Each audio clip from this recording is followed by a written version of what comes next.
Hi, this is David coming to you from IBIS number 9. We're going to do our video golf tip. What I wanted to talk about was Rule 16, which is the putting green. We all spend most of our time around the green, probably depending on your skill level, but somewhere between 40 and 60% of your shots are either on or around the green. So I wanted to cover some of the rules that deal with the putting green.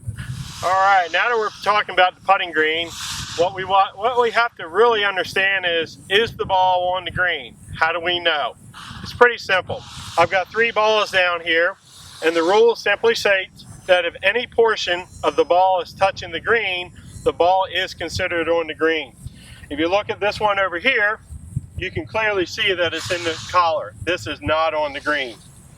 This one is definitely on the green, but this one, part of it is touching the green and part of it is touching the collar.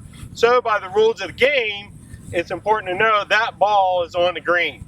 And the reason we need to know whether the ball is on the green is that we have different rules that apply to whether the ball is on the green or off the green. And I'll give you 2 examples.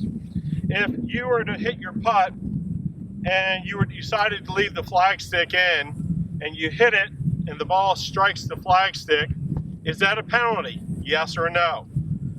The answer is yes and no. If you're on the putting surface and you hit a putt and it strikes the flagstick, that's a 2-stroke penalty or a loss of hole in match play. If I'm off the putting surface and I hit the flagstick, it's no penalty. So the advantage there is to be off the putting surface. What if you were to hit an approach shot to the green and you got a little bit of mud on your ball? Are you allowed to pick that ball up and clean it? Yes and no. If you're off the putting surface, no, you cannot do that. If you're on the putting surface, you can then mark it and lift it and clean it, and then hopefully make your putt. Next, we're going to talk about the line of the putt. Rule 16-1. We're going to talk about that in a second. Rule 16-1 says that the player must not touch the line of their putt. Well, what is the line of the putt? It's the intended area in which you want your ball to travel after you've made a stroke on the green. And I've got an example right here. I've got a ball down here, and I got all these white tees. And you notice that they're in a curve.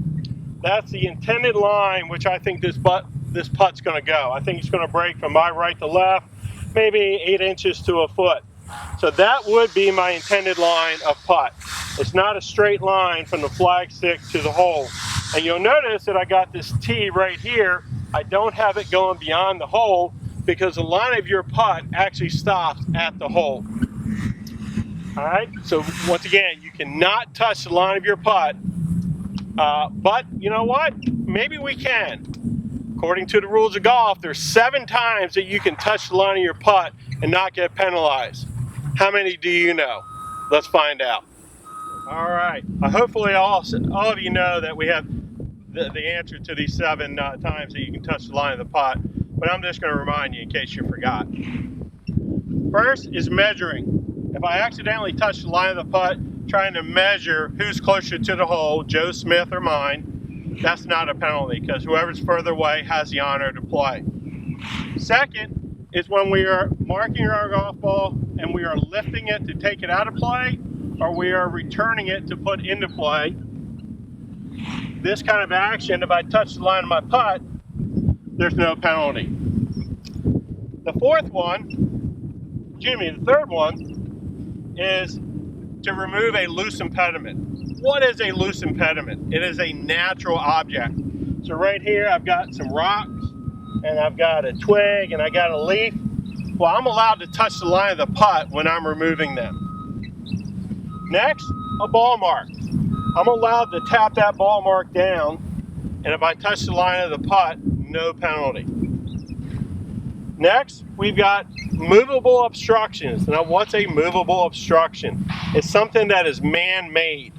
So here, someone left a tee, a pencil, a spike off a shoe. I'm allowed to remove them off the line of my putt, and I'm allowed to touch the line with no penalty. Finally, the last one is repairing a ball mark or an old hole. Sometimes the old holes don't go all the way down or they get damaged. You're allowed to repair them. So if I touch that line at that time, I'm not penalized. So hopefully those seven items right there will help you play better and hopefully score better. If you have any questions on the rules of golf, please stop by the golf shop. Our professional staff would be glad to help you. And I hope you enjoy this video, and I hope it helps you. Have a great day.